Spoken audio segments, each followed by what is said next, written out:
Ночной ливень накрывал окраину американского городка Сильвер-Крик, где маленькая закусочная Лейнс Динер уже готовилась закрываться.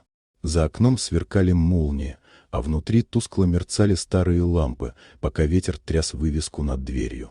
У дальней кабинки сидел пожилой мужчина, укутанный в тонкое одеяло. Он дрожал, не то от холода, не то от растерянности.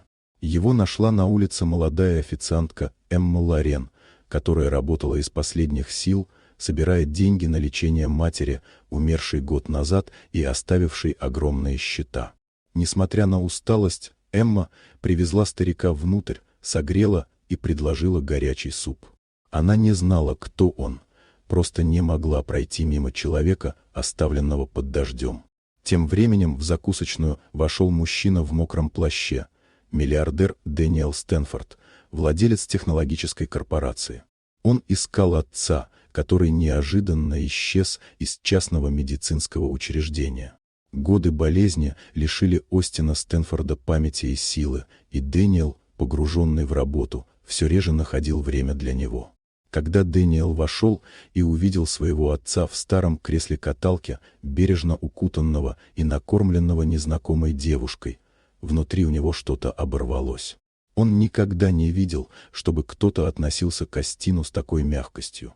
Эмма не знала, что перед ней легендарный предприниматель, да и старика воспринимала не как важную персону, а как человека, который нуждался в заботе. Все эти месяцы Дэниел окружал отца лучшими специалистами, но лишь сейчас понял, что ни деньги, ни оборудование не заменяют человеческой доброты. Он увидел, как изменилось лицо Остина, как страх ушел из его глаз под мягкими движениями девушки, которая сама едва держалась на ногах. Когда буря утихла, Дэниел помог перенести отца в машину.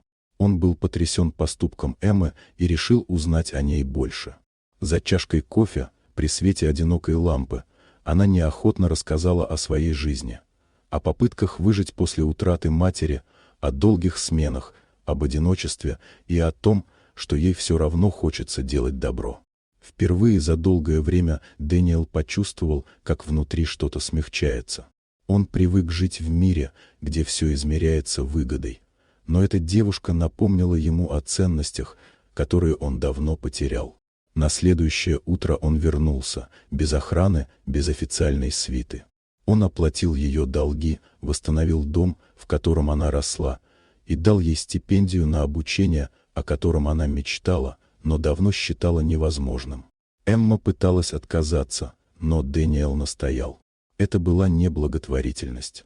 Это было признание того, что иногда доброта неизвестного человека меняет судьбы больше, чем деньги. Прошли недели. Эмма начала учебу в медицинском колледже, стремясь помогать таким же людям, как тот старик, в бурную ночь. Состояние Остина стало стабильнее, а Дэниел внезапно обнаружил, что проводит больше времени с отцом, словно возвращая то, что потерял за годы работы. История, начавшаяся с простого поступка, тарелки горячего супа для промокшего старика, стала началом новой жизни для троих. И доказала, что даже один тихий акт сострадания способен изменить целый мир.